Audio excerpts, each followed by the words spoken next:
each individual cell then has a specific location to it. For example, this is B2, that would make this one D3. So as you move through here, you have your rows and you have your columns and then you have your cells. And then what happens when you're looking at a group of cells is it's a range. So for example, in this one, we're talking about B2 through B10.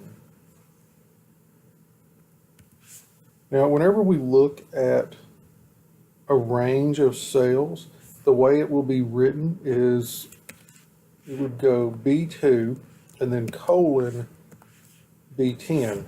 Now, a cell could also, because I just have this B10 here, B2, B10, I could also come over here to G, and a range can cover anything.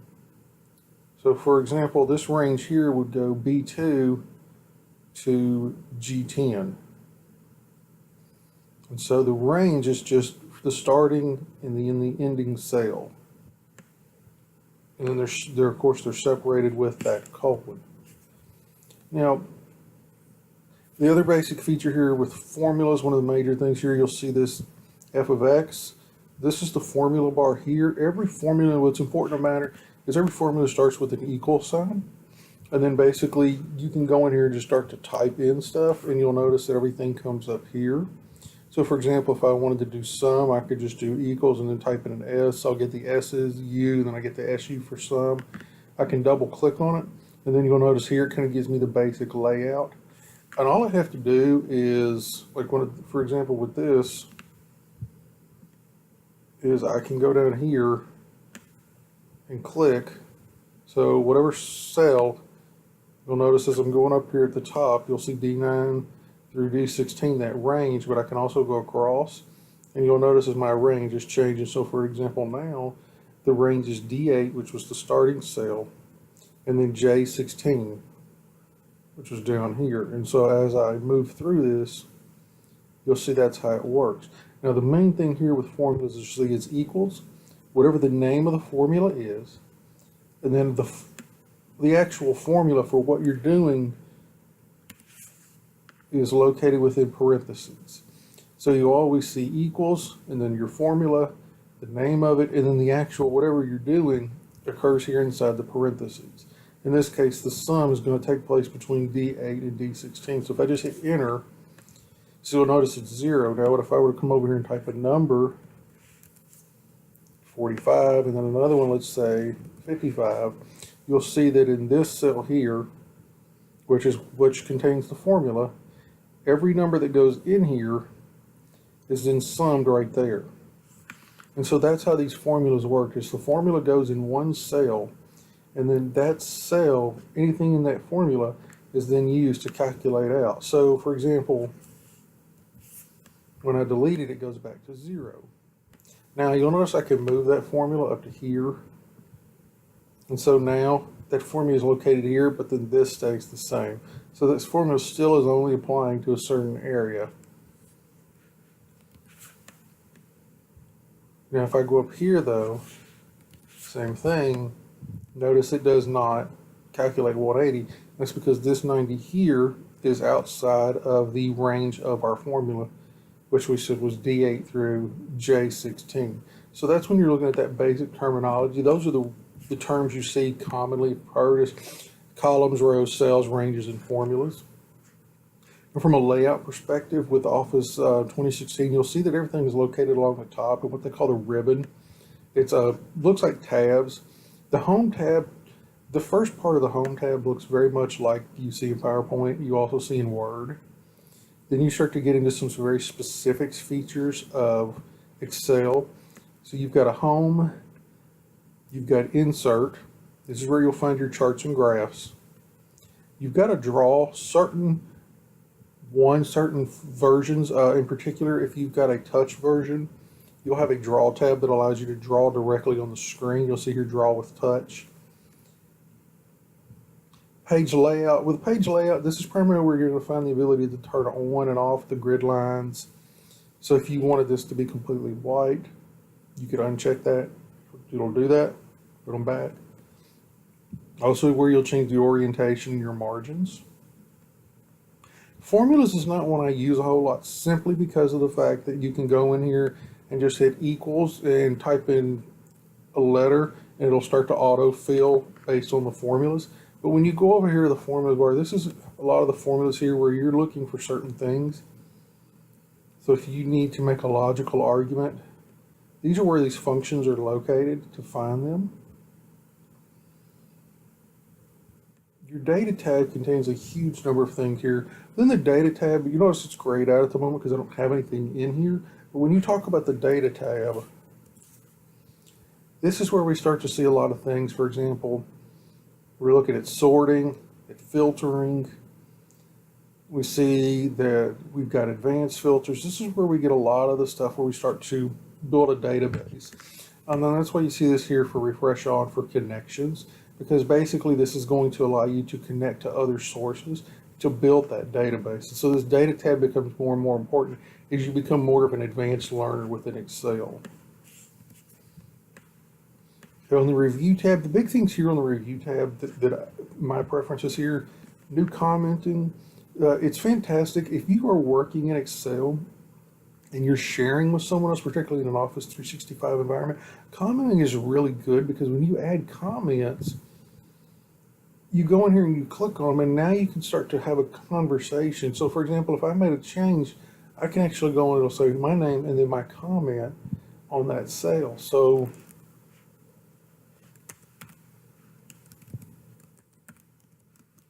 this, for example, is D6. So you'll notice it leaves the red mark here, and when you go over it, scroll over it, it pulls that comment up. So if I make a change to a formula, for example, and I'm working and sharing this with someone, this is one way for me to go in and just allow them to know that I made a change there. And you'll see I can do show all comments and it just stays up. I can undo it. I can even turn that versus show ink. So there's different things we can do with this. You also see here, this is where you're going to protect worksheets, workbooks, and share them. So this is an important thing that we'll get to. On the view tab, when you're looking at the view tab, it's about how the sheet looks itself. So you can see this normal, pretty much just, you're going to always have this the same. This view tab, you're not going to look at it too much except for this one option right here under freeze panes. You'll see what it says. This is a very, very helpful feature when you start to see large amounts of data, and we'll talk about how to use this here in a second.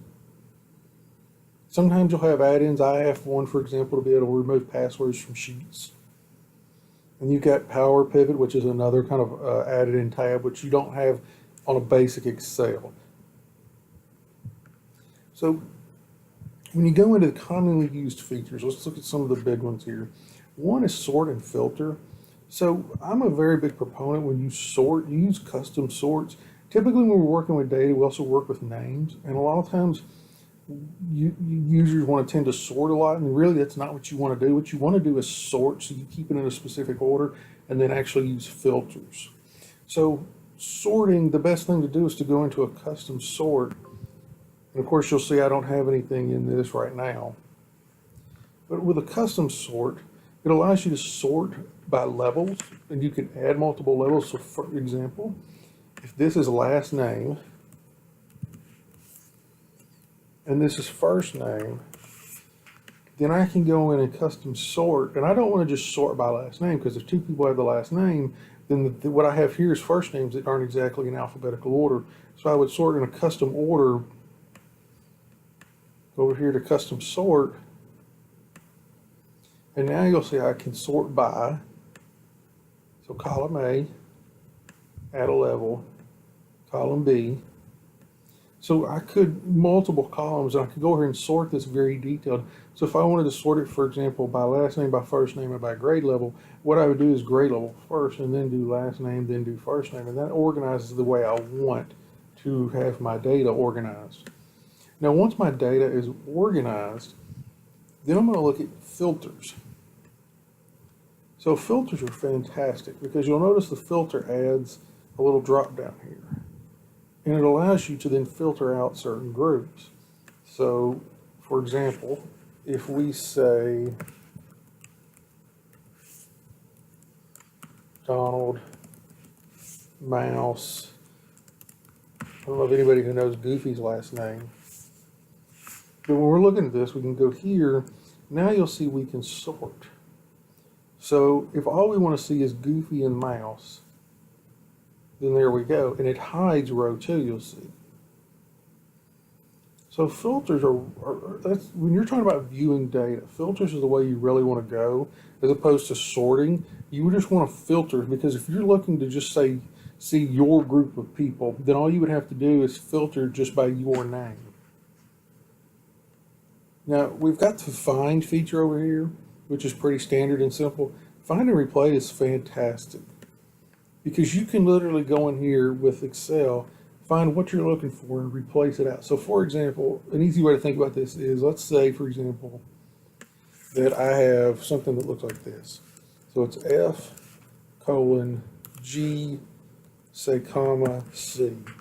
And really, all I want to see here is, I want to get rid of the comma. So it should say like F:(G), and then comma C I can get rid of. So if I go find what, comma C, and then I can leave this blank. When I hit replace all, you'll notice it disappeared.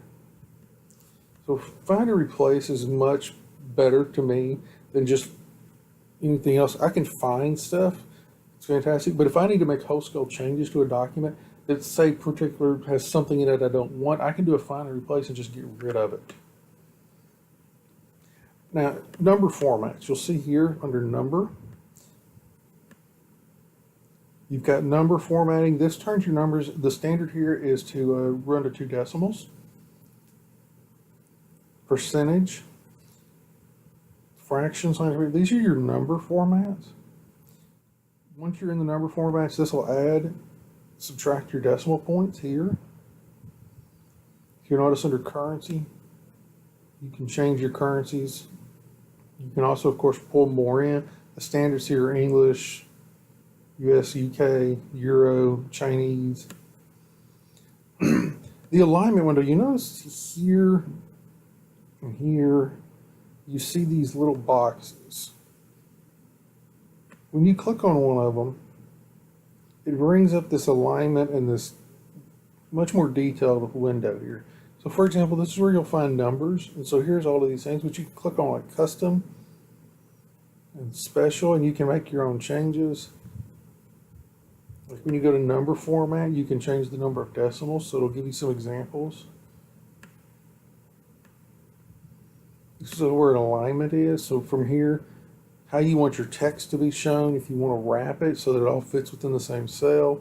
This is also where you could merge. You can do these same things on the table, but there's some certain features in here that make things easier. In particular, here's your fonts. This border one is fantastic, because if you click here, here, in the middle, and then across, what it does, and it's only doing it now because I've only got the one cell, is it makes a vertical line between them. So if I go to this range,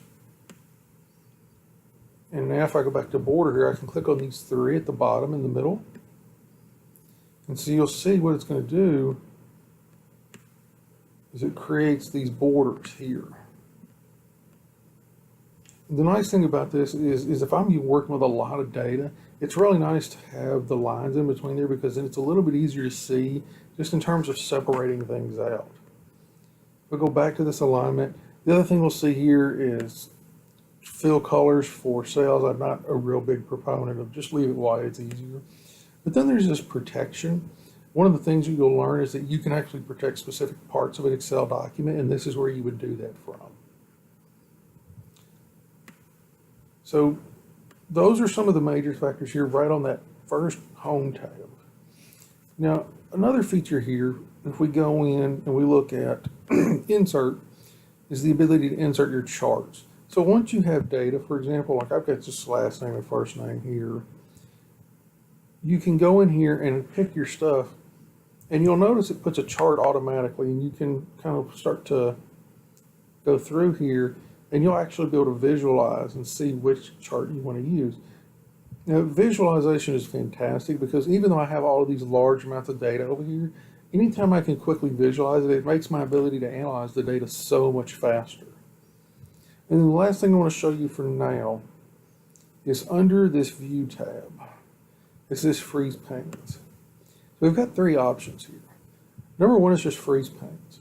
Freeze Panes means that everything that's going to be from a specific row and column will be frozen. So for example, if we click here on C7, what that would mean is by freezing this, then when we scroll down, we'll always be able to see through 6, and we'll always be able to see A and B. So you can see it now. You'll notice it draws the lines. So as we go down, we're always going to see everything there. So this is really, really good. Number one, you can freeze the top row, which means just the stuff here, so your headers would always be seen. But you could, like for example, working with names, if you just do freeze right here, that means you're always going to see the kid's first and last name, and you'll always see your headers along the top. So you'll notice here you can freeze the first column, freeze the top row. If you click back on unfreeze, it takes it all away. So those are some of the real basic things in Excel that just make things a lot easier when you're a first-time user.